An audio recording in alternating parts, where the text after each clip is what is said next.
Hello students, तो next part में हम लोग बात करते हैं।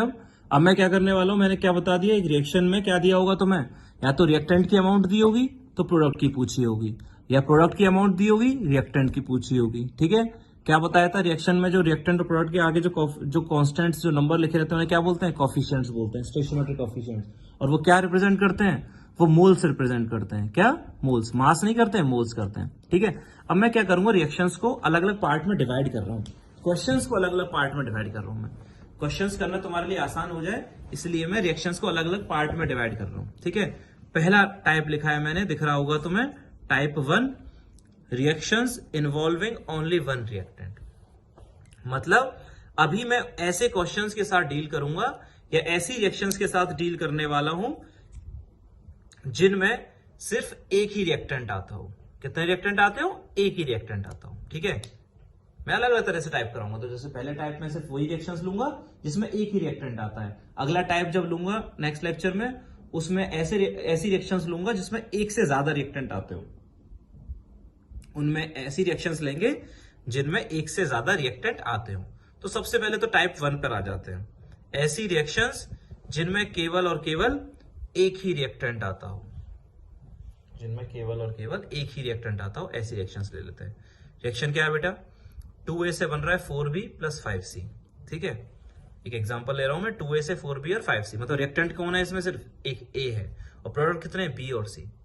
प्रोडक्ट चाहे कितने ही हो, एक हो, दो हो, तीन हो, हजार हो, कितने भी हो, हमें कोई फर्क नहीं पड़ता। हमारा फर्क पड़ रहा है टाइप 1 में मैं सिर्फ ऐसी रिएक्शन लिख रहा हूं जिनमें रिएक्टेंट कितना हो, एक हो। रिएक्टेंट एक ही है, कौन है, A ही है। ठीक है, क्या लिखा है मैंने, if we take 16 moles of A, अगर मैं A के 16 मोल लेता हूं तो B और C के कितने मोल बनेंगे ये बताना है। सवाल सिंपल सा है, A के अगर 16 मोल लेते हैं तो B और C के कितने मोल बनेंगे ये बताओ। ठीक, आ जाओ, कैसे करते हैं हम सवालों को, ये थोड़ा ध्यान से देखना, अप्रोच देखना बेटा, है आसान। मैं बार बार बोलता हूं, इस चैप्टर में बेसिक मैथमेटिक्स लगती है जो हम 9th 10th में पढ़ते आए हैं, कि भाई 10 पेन 50 रुपए के हैं तो 5 पेन, 10 पेन 50 रुपए के हैं तो 6 पेन कितने के आएंगे। तो 10 पेन अगर 50 रुपए के हैं तो 6 पेन निकालने के लिए पहले एक पेन की कीमत निकाली जाती है, 10 से क्या करके, डिवाइड करके। 50/10 5 रुपए आ जाएगा, तो एक पेन 5 रुपए का आ रहा है। फिर 6 पेन की कीमत निकाली जाएगी, 6 से क्या करके, मल्टीप्लाई करके। तो 5 × 6 30, मतलब 5 पेन जो है वो 30 रुपए के आएंगे। 6 पेन जो है वो कितने रुपए के आएंगे, 30 रुपए के आएंगे। समझ गए, क्लियर है। ठीक, तो ए के कितने मोल लिए तुमने, 16, तो बी और सी के मोल बताने हैं। तो आ जाते हैं बेटा, इसका कोफिशिएंट कितना, रिएक्टेंट कौन है, सिर्फ एक ही है, ए। ठीक, ए का कोफिशिएंट कितना है, 2। पहले बी की बात कर लेते हैं, बी कितना बनेगा, बी का कोफिशिएंट कितना है, 4। ये 2 ग्राम से 4 ग्राम बनेगा, ऐसा सही बोलना सही है, या 2 मोल से 4 मोल बनेगा ऐसा बोलना सही है, दूसरा वाला सही है, कि इसके 2 मोल से इसके 4 मोल बनेंगे। तो मैंने वही लिखा है, 2 mole of A give 2 mole A give 4 mole B, मतलब 2 मोल से 4 मोल बनते हैं। वही लिखा है, 2 मोल ए से 4 मोल बी बनता है, 2 से 4 बनता है, लेकिन ए कितना है हमारे पास, 16। अब 2 से अगर 4 बनता है तो 16 से कितने बनेगा, तो पहले 2 का डिवाइड करा फिर मल्टीप्लाई किया, यूनिटरी मेथड, बेसिक मैथमेटिक्स। 2 से बनता है 4, तो 16 से कितना बनेगा, तो पहले 2 से तो क्या कर दिया, डिवाइड कर दिया, फिर 16 का क्या कर दिया, मल्टीप्लाई। तो कितना बन गया अभी, 32 मोल्स बन गया। क्लियर है, 2 से इतना बनता है तो 16 से कितना बनेगा, भाई 2 पेन इतने के आ रहे हैं तो 16 पेन कितने के आएंगे, पहले एक पेन की कीमत निकालेंगे 2 से डिवाइड करके, फिर 16 पेन की कीमत निकालेंगे 16 से मल्टीप्लाई करके, आ गया आसान। तो बी के कितने मोल बन गए, 32। अब बात करेंगे किसके मोल की, सी के मोल की। किसके मोल की, सी के। कोफिशिएंट कितना है इसका, 2, इसका कितना है, 5। इसका मतलब क्या है, इसके 2 मोल से इसके कितने मोल बनेंगे, 5 मोल, मतलब 2 मोल ए से 5 मोल सी बनेगा। इसके 2 मोल से इसके 5 मोल बनेंगे, 2 मोल से 5 मोल बनेंगे, और ए के मोल कितने हैं, 16। तो जब 2 से 5 बनता है तो 16 से कितना बनेगा, पहले डिवाइड फिर मल्टीप्लाई। भाई 2 पेन 5 रुपए के आते हैं तो 16 पेन कितने के आएंगे, पहले एक पेन की कीमत निकालेंगे 2 से डिवाइड करके, फिर 16 पेन की कीमत निकालेंगे 16 से मल्टीप्लाई करके, निकल गया, है ना। बहुत आसान सा तरीका है, मैं सिंपल से एग्जांपल से बता रहा हूं तुम्हें। 2 मोल ए से 5 मोल सी बन रहा है, तो 16 मोल ए से कितना बनेगा, पहले डिवाइड फिर मल्टीप्लाई, तो 40 मोल सी बनेगा। तो बन गया ना, बी तो बन गया 32 मोल 32 मोल्स, और सी कितना बन गया 40 मोल। समझ में आ गया। और एग्जांपल्स करेंगे, ठीक है, ढेर सारे एग्जांपल्स हम लोग कर लेंगे जिससे हमें बहुत क्लियर हो जाए। बहुत आसान सी चीज है क्योंकि कोफिशिएंट हमें मोल्स के बारे में बताते हैं। ठीक, क्वेश्चन है बेटा, calculate mass of H2 and N2 gas produced by decomposing 102 gram NH3। NH3 को बेटा पता है ना क्या बोलते हैं, पता होगा सबको, इसको बोलते हैं, कौन सी गैस होती है ये, ammonia gas. Calculate mass of H2 and N2 gas produced by decomposing 102 gram ammonia. मतलब 102 ग्राम अमोनिया को जब डिकम्पोज करते हैं तो कितने ग्राम नाइट्रोजन गैस बनेगी और कितने ग्राम हाइड्रोजन गैस बनेगी, ये बताना है। ठीक है, तो हमने क्या लिया है बेटा, अमोनिया गैस लिए है हमने। कौन सी गैस लिए, अमोनिया गैस। और उस अमोनिया गैस को हम डिकम्पोज कर रहे हैं, तो उससे दो गैस बनती हैं। कौन कौन सी, नाइट्रोजन गैस और हाइड्रोजन गैस। हमें बताना है कि अगर हमने 102 ग्राम अमोनिया गैस ली होगी तो नाइट्रोजन गैस कितने ग्राम बनेगी और हाइड्रोजन गैस कितने ग्राम बनेगी। समझ में आ गया बेटा। ठीक है, तो सबसे पहला काम, अरे भैया सबसे पहला काम क्या होगा, सबसे पहला काम होगा रिएक्शन को लिखना। सबसे पहले क्या करा करेंगे हम लोग, रिएक्शन लिखा करेंगे। लिख दी भाई, कौन डिकम्पोज हो रहा है भाई, अमोनिया डिकम्पोज हो रहा है, कर दिया भाई। NH3 से बन गया N2 और H2, सिंपल सी रिएक्शन है। अमोनिया को डिकम्पोज करा, N2 और H2। अच्छा, एकदम से मोल्स या मास निकालने मत लग जाना।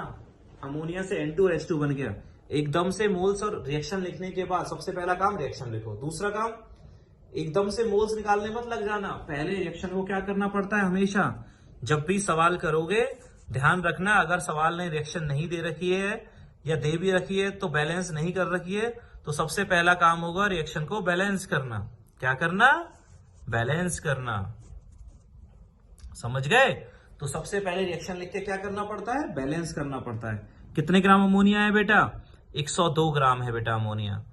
अच्छा ये बताओ, अब अमोनिया का मास तुम्हें पता है, नाइट्रोजन गैस का मास निकालना है, हाइड्रोजन गैस का मास निकालना है। क्या बोल सकते हो, इसके 2 ग्राम से इसका 1 ग्राम बनेगा, इसके 2 ग्राम से इसके 3 ग्राम बनेंगे, नहीं बोल सकते। क्यों, क्योंकि बेटा कोफिशिएंट क्या बताते हैं, मास बताते हैं, मोल्स बताते हैं, मोल्स बताते हैं। कोफिशिएंट क्या बताते हैं, मोल्स।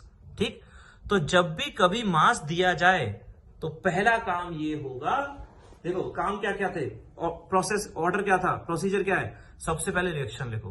दूसरा काम, पहला काम हो गया रिएक्शन लिखो, दूसरा काम बैलेंस करो, और तीसरा काम जो भी गिवन है, अगर मास गिवन है तो पहले क्या निकालो, मोल्स निकालो, क्योंकि कोफिशिएंट से मोल्स रिलेट किए जाते हैं। 102 ग्राम अमोनिया का वेट है, अमोनिया का बैलेंस कर ली, 102 ग्राम अमोनिया का मास दे रखा है, मोल्स निकालने। कैसे निकालोगे बेटा, भैया मास देता है तो मोल्स कैसे निकालते हो, मोल्स निकालते हो given mass upon molar mass. Ammonia का मास है 102 gram, given mass upon molar mass. किसका मोलर मास, अमोनिया का। नाइट्रोजन का होता है 14, हाइड्रोजन को होता है 1, तो 3 है, 14 + 3 17, तो आ गया 6। हाँ जी, मेरे को पता है कुछ बच्चे गलतियां ये भी करेंगे, मॉलिक्यूलर मास 17 की जगह 34 कर देंगे। क्यों कर देंगे, बोलेंगे सर 2 भी तो लगा हुआ है आगे कोफिशिएंट, तो मोलर मास दुगना भी तो हो जाएगा। नहीं बेटा, है ना, कुछ बच्चों के दिमाग में ये भी आता है 17 ना लिखो सर, लिखो क्या इस यहाँ पर 34 लिखो। क्यों, क्योंकि 2 कोफिशिएंट भी तो है, 17 × 2 34 भी तो लिखा रहना चाहिए। गलत है ये, किसी के दिमाग में ये आ रहा हो तो मैं पहले ही उसे करेक्ट कर देता हूं। भाई मॉलिक्यूलर मास तो जितना है उतना ही रहेगा ना, इसके आगे 2 लगे, इसके आगे 20 लगे, या इसके आगे 2 लाख लग रहा हो, मोलर मास तो कितना रहेगा बेटा, 17 ही रहेगा। 14 + 3 17, कितने मोल, 6 मोल। ये 2 तो क्या है, ये तो कोफिशिएंट है, इससे मॉलिक्यूलर मास पे कोई फर्क नहीं पड़ेगा। 102/17 कितने मोल आ गए बेटा, 6 मोल आ गए। ठीक, किसके मोल्स आ गए बेटा, NH3 के। अच्छा, इस रिएक्शन में भी रिएक्टेंट कितने, एक ही है, क्योंकि मैं ऐसी रिएक्शन ही पढ़ा रहा हूं जिसमें एक ही रिएक्टेंट आता हो। तो सबसे पहले रिएक्शन लिखी, दूसरा काम उसको बैलेंस किया, तीसरा काम मोल्स निकाले, और अब आ जाओ। इसका कोफिशिएंट कितना बेटा, 2, इसका कोफिशिएंट कितना, 1। इसका मतलब क्या है, इसके 2 मोल से इसका 1 मोल बनता है, इसके 2 मोल से इसका कितना बनता है, 1 मोल बनता है। 2 मोल NH3 से 1 मोल N2 बनता है, 2 मोल से 1 मोल बनता है, वही लिखा है मैंने। 2 मोल NH3 से 1 मोल N2 बनता है, 2 से बनता है 1, और है कितना हमारे पास NH3 6, 2 से बनता है 1, तो 6 से कितना बनेगा, तो पहले 2 का डिवाइड फिर 6 का मल्टीप्लाई। समझ गए नहीं समझे? 2 से बनता है 1, 6 से बनेगा कितना, पहले 2 से डिवाइड फिर 6 से मल्टीप्लाई। समझ गए? 2 पेन इतने के आते हैं तो 6 पेन कितने के आएंगे, तो पहले 2 से डिवाइड करके 1 पेन की कीमत निकाली, फिर 6 से मल्टीप्लाई कर 6 पेन की कीमत निकाल ली। तो कितना N2 बन गया बेटा, 3 मोल बन गया। कितना बन गया, 3 मोल। क्या N2 का मोल्स चाहिए, मास चाहिए? सवाल में देखो मास चाहिए। क्या चाहिए, मास। ये तो क्या है, मोल्स आए। तो भैया क्या दिक्कत है, निकल ही जाएंगे। अरे भैया मोल्स पता हो तो मास नहीं निकलता है? बिल्कुल निकलता है। नंबर ऑफ मोल्स कैसे निकाला जाता है, given mass upon molecular mass. तो मास कैसे निकालेंगे, मोल्स और मॉलिक्यूलर मास को क्या कर देंगे, मल्टीप्लाई। मोल्स और मॉलिक्यूलर मास को मल्टीप्लाई कर देंगे, तो मोल्स कितने निकले, 3। मॉलिक्यूलर मास, ये मोल्स किसके, N2 के। मॉलिक्यूलर मास हो जाएगा 28 इसका, तो 3 × 28 कितने ग्राम, 84 ग्राम। समझ गए, कितने ग्राम, 84 ग्राम। अब बात आएगी, मतलब ये 84 ग्राम बन गया, ये कितने ग्राम बनेगा, ये कितने ग्राम बनेगा। एक तरीका तो है H2 का मास निकालने का, मैं वो बता देता हूं। रिएक्टेंट तुमने कितने ग्राम लिया था, 102 ग्राम, पूरा खत्म हो रहा है ये तो अगर ये 84 ग्राम बना है तो ऑब्वियसली ये कितने ग्राम बना होगा, 102 में से 84 को माइनस कर दो, यानी 18 ग्राम। कितने ग्राम, 18 ग्राम। क्यों भाई, ऐसा क्यों, क्योंकि मास हमेशा क्या रहता है, कंजर्व। अगर ये 102 ग्राम पूरा खत्म हो गया तो ये दोनों मिलके भी 102 ग्राम ही तो मिलके बनाएंगे, तो ये 84 ग्राम, तो ये 18 ग्राम रहा होगा। ठीक है, ये मैंने कर लिया, लेकिन मैं वापस से कराऊंगा, अच्छे से कराऊंगा इसको। ठीक है, यहां पर आते हैं, H2 निकालना है, इसके 2 कोफिशिएंट 2 है, इसका कोफिशिएंट कितना है, 3। इसका मतलब क्या है, 2 मोल से ये कितना बनता है, 3 मोल। 2 मोल से कितना बनता है, 3 मोल। तो 6, और NH3 है कितने मोल हमारे पास, 6 मोल। तो 2 मोल से बनता है 3 मोल, तो 6 मोल से कितना बनेगा, पहले 2 का डिवाइड फिर 6 का मल्टीप्लाई। कितने मोल बन गया, 9 मोल बन गया। हाइड्रोजन गैस कितना बन गई बेटा, 9 मोल। ठीक है, ये तो मोल्स है, मास निकालना है, तो H2 के मॉलिक्यूलर मास यानी 2 से मल्टीप्लाई कर दिया, कितने ग्राम आ गया, 18 ग्राम आ गया। क्लियर है, मैं बोल भी रहा था, मैंने डायरेक्टली भी निकाल लिया था कि 18 ग्राम आएगा। ठीक है, कितने ग्राम आएगा बेटा, 18 ग्राम से आएगा। शायद समझ गए होंगे सारे लोग, बोलो हाँ। ठीक है, 18 ग्राम H2 बनेगा। और आते हैं, कोई दिक्कत तो नहीं है, सिंपल सी चीज है बेटा। क्या क्या तरीका अपनाया मैंने, सबसे पहले रिएक्शन लिखी, फिर बैलेंस किया, फिर अगर मोल्स नहीं दे रखे किसी चीज के तो मोल्स निकाले, और फिर मोल्स को रिलेट कर लिया कोफिशिएंट की हेल्प से। ठीक, अब क्या है, calculate mass of CaCO3, calculate mass of CaCO3 which will decompose to form 176 gram of CO2। मेरे को कैल्शियम कार्बोनेट का मास बताना है जिससे कितने ग्राम CO2 बन जाए, 176 ग्राम CO2 बन जाए। मतलब कितने ग्राम कैल्शियम कार्बोनेट डिकम्पोज होगा जिससे इतने ग्राम CO2 बनेगी। तो सबसे पहला काम है रिएक्शन लिखना, लिख दी मैंने। जब बेटा ये रिएक्शन तुमने पढ़ी भी होगी, नहीं पढ़ी होगी तो ये वापस आएगी भी। जब कैल्शियम कार्बोनेट को ना बेटा हीट करते हो, ये हीट का साइन है, जब कैल्शियम कार्बोनेट को हीट करते हो तो कैल्शियम ऑक्साइड बनता है और एक गैस बाहर निकलती है जिसे बोलते हैं हम लोग CO2 गैस। ठीक है, तो तुम्हें क्या गिवन है इसमें ये बताओ। अच्छा, ये रिएक्शन भी कैसी है, कितने रिएक्टेंट हैं इसमें भी, एक ही है, कौन, CaCO3। कौन है, CaCO3। हाँ जी, कौन दे रखा है तुम्हें इसमें, CO2 दे रखी, कितने ग्राम, 176 ग्राम। और किसका मास बताना है, CaCO3 का। इसका मास बताना है क्या होगा, इसका मास क्या होगा। तो मतलब तुम्हें प्रोडक्ट दे रखा है, क्या पूछा है, रिएक्टेंट। एक ही बात है यार, रिएक्टेंट देके प्रोडक्ट पूछ लो या प्रोडक्ट देके रिएक्टेंट पूछ लो, करेंगे तो एक जैसा ही। हाँ जी, सबसे पहले काम इस रिएक्शन को क्या करना पड़ेगा, बैलेंस। बैलेंस शायद तुम देखोगे ना तो अपने आप ही बैलेंस है ये रिएक्शन जब देख रहे हो तो ये रिएक्शन क्या है, अपने आप ही बैलेंस है। ठीक, कितने ग्राम है बेटा, 176 ग्राम। क्या मास ही काम चल जाएगा, मोल्स निकालना पड़ेंगे, मोल्स निकालने पड़ेंगे। कैसे, गिवन मास अपॉन मॉलिक्यूलर मास। देखना 44 होता है इसका, तो कितने मोल्स आ गए, 4 मोल आ गए। रिएक्शन देखो तो इसके 4 मोल आ गए। किसके मोल बताने, CaCO3 के। कोफिशिएंट कितना है इसका, 1। इसका कितना है, 1। मतलब 1 मोल CO2 1 मोल CaCO3 से बनता है। 1 मोल CO2 1 मोल CaCO3 से बनता है। जब 1 मोल से बनता है, मोल कितने हैं इसके, 4। तो 1 मोल अगर 1 मोल से बनता है तो 4 मोल कितने से बनेगा, 4 मोल से ही तो बनेगा। इसका मतलब CaCO3 के मोल्स आ गए कितने, 4। 1 बनता है 1 से, तो 4 कितने से बनेगा, 4 से। तो कैल्शियम कार्बोनेट के मोल आ गए 4। क्या मोल्स पूछे, मास पूछा है, मास। तो मॉलिक्यूलर मास से क्या कर देंगे, मल्टीप्लाई मोल्स का, क्योंकि मैं वापस लिख दे रहा हूँ बेटा, तुम्हें सबको पता ही होगा, moles is equal to mass upon molecular mass. तो मास निकालने के लिए मोल्स और मॉलिक्यूलर मास को मल्टीप्लाई कर देंगे। 4 × 100 कितने ग्राम, 400 ग्राम। क्लियर है। तो 400 ग्राम आ गया किसका वेट, कैल्शियम कार्बोनेट का। और सवाल करेंगे और समझ में आएगा। ठीक, अगला सवाल, calculate mass of KClO3 which will form 67.2 litre O2 gas at NTP। मेरे को KClO3 का मास बताना है जिससे इतने लीटर O2 गैस बन जाएगी एट NTP। एक रिएक्शन गिवन है, KClO3 से बन रहा है KCl प्लस O2, KClO3 से बन रहा है KCl प्लस O2, ये रिएक्शन हो रही है।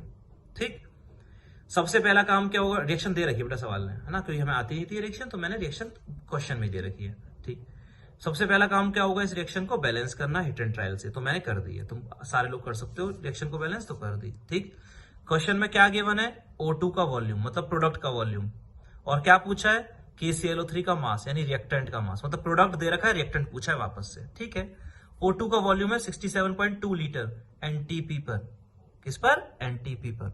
ठीक, क्या याद किया हुआ है मैंने बेटा कि NTP पर 1 मोल गैस का वॉल्यूम कितना होता है, 22.4 लीटर। तो बेटा इस वॉल्यूम से क्या तुम O2 के मोल्स निकाल सकते हो, हाँ, 22.4 से क्या करके डिवाइड करते हैं, करेंगे मैंने बेटा सवाल, है ना। 22.4 लीटर तो कितने, 22.4 लीटर वॉल्यूम होता है 1 मोल का, 22.4 लीटर कितने मोल का होता है, 1 मोल का। तो 67.2 लीटर कितने मोल्स का वॉल्यूम होगा, डिवाइड कर दिया, कितने मोल्स आ गए, 3 मोल आ गए। 67.2 लीटर जो वॉल्यूम होता है वो 22.4 लीटर होता है 1 मोल का, तो 67.2 लीटर वॉल्यूम हो जाएगा 3 मोल का, इससे डिवाइड करके। बेटा मोल ही क्यों निकाले, बेटा इसलिए निकाले क्योंकि जब भी रिलेट करते हैं वो कोफिशिएंट मोल से रिलेट करते हैं। तो हो गया सवाल, कैसे हुआ, कोफिशिएंट देखो, किसके मोल्स बताने तुम्हें, इसके, किसके मोल पता लग गए, इसके। कोफिशिएंट देखो, इसका कितना है 3, इसका कितना है 2, मतलब 3 मोल O2 बनती है 2 मोल KClO3 से, 3 मोल O2 बनती है 2 मोल KClO3 से। कोफिशिएंट देख रहा हूं मैं, 3 मोल O2 बनती है 2 मोल KClO3 से। ठीक है, लिख दिया मैंने। और O2 तुम्हारे पास कितने मोल आई है, 3 ही तो आई है, बड़ा हो गया आसान। 3 मोल बनता है 2 मोल से, और हमारे पास भी कितने, 3 ही है। इसका मतलब KClO3 कितना है, 2 मोल है। कितना है KClO3 हमारे पास, 2 मोल है। ठीक है, 3 मोल बनता है 2 मोल से, यहां से देख के 3 मोल बनता है 2 मोल से, और मोल कितने, 3 ही है, तो 2 मोल ही रहा होगा। ये 3 बनता है 2 से, तो 2 मोल हो गए। ठीक, KClO3 के मास चाहिए, मोल्स चाहिए, मास चाहिए, तो मॉलिक्यूलर मास से क्या कर देंगे, मल्टीप्लाई। इसका मॉलिक्यूलर मास चेक कर लेना कितना आ रहा होगा, 122.5 आया, तो कितने ग्राम आ गया, 245 ग्राम। मॉलिक्यूलर मास कैसे निकाला, पोटेशियम का होता है 39, क्लोरीन का होता है 35.5, ऑक्सीजन का 16 होता है, 16 × 3 48, ऐड करा 122.5 आ गया। ठीक, आगे बढ़ते हैं, एक और सवाल कराता हूं इसका, इसी टाइप में एक और क्वेश्चन हम लोग कर लेते हैं, फिर हम लोग नेक्स्ट लेक्चर में पढ़ेंगे। क्लियर है बेटा, चलो नेक्स्ट टाइप देख लेते हैं। ठीक, रिएक्शन क्या है बेटा, सॉरी नेक्स्ट टाइप देखने से पहले इस टाइप का एक लास्ट क्वेश्चन और देख लेते हैं। ए से बन रहा है B plus C plus D plus E, balance कर रखा है। रिएक्टेंट कितने सिर्फ बेटा इसमें एक ही है, क्योंकि मैं ऐसी रिएक्शन ही पढ़ा रहा हूं अभी इस टाइप में जिसमें एक ही रिएक्टेंट आए। प्रोडक्ट कितने भी हो, रिएक्टेंट एक होना चाहिए। ठीक है, लिख दी मैंने रिएक्शन, लिख दी। चलो, प्रोडक्ट बहुत सारे, ठीक है, किसके मोल्स बताने मेरे को, प्रोडक्ट के बताने हैं। कब, ए के कितने मोल्स दे रखे हैं बेटा, बी, तो ए के मोल्स दे रखे हैं 20 मोल, बी के कितने मोल होंगे, ए के मोल्स दे रखे हैं बेटा 20 मोल, तो बी सी डी ई के कितने मोल्स होंगे ये हमें बताना है। ठीक है, चलो कर लेते हैं, एक एक करके कर लें। हाँ बिल्कुल, पहले बी को कर लेते हैं, बी की बात कर लेते हैं। 3 मोल से कितना बनता है, 4 मोल, 3 मोल से बनता है 4 मोल, है कितने, 20 मोल। 3 से बनता है 4, तो 20 से कितना बनेगा, पहले डिवाइड फिर मल्टीप्लाई, 80/3 आ गया। 3 से बनता है 4, तो 20 से कितना बनेगा, पहले डिवाइड फिर मल्टीप्लाई, बी आ गया, इतना बना। फिर सी को निकालते हैं, कोफिशिएंट कितना है 3, कोफिशिएंट कितना है 1, मतलब 3 मोल से बनता है 1 मोल, 3 मोल से बनता है 1 मोल, तो 20 से कितना बनेगा, पहले डिवाइड फिर मल्टीप्लाई, सी भी आ गया। ठीक, अब करेंगे डी को, कोफिशिएंट देखो, इसका कोफिशिएंट देखो कितना है, 3 है, और इसका कोफिशिएंट कितना है 5, मतलब 3 से बनता है 5, और मोल कितने 20, तो 3 से बनता है 5, तो 20 से कितना बनेगा, पहले डिवाइड फिर मल्टीप्लाई, 100/3 आ गया। ठीक है, फिर करेंगे ई को, इसका कोफिशिएंट 3, इसका कोफिशिएंट 7, तो 3 से बनता है 7, तो 20 से कितना बनेगा, पहले डिवाइड फिर मल्टीप्लाई, कितना आ गया 140/3 मोल्स ई भी आ गया। क्लियर है? तो ऐसी रिएक्शंस जिनमें सिर्फ और सिर्फ एक ही रिएक्टेंट दिया जाए तो वो कैसे सॉल्व करते हैं। चाहे रिएक्टेंट दे देगा तो प्रोडक्ट पूछ लेगा, प्रोडक्ट दे देगा तो रिएक्टेंट पूछ लेगा, रिएक्टेंट दे देगा तो प्रोडक्ट पूछ लेगा, प्रोडक्ट दे देगा तो रिएक्टेंट पूछ लेगा। ये सब वो क्वेश्चन करता है। सबसे पहले रिएक्शन लिखो, फिर बैलेंस करो, फिर मोल्स निकालो। क्यों? क्योंकि मोल्स ही रिलेट किए जाते हैं, ग्राम रिलेट नहीं किए जाते, मोल्स रिलेट किए जाते हैं, और फिर मोल्स को रिलेट कर देते हैं। ठीक है, नेक्स्ट टाइप की रिएक्शन हम लोग नेक्स्ट लेक्चर में पढ़ेंगे। Thank you.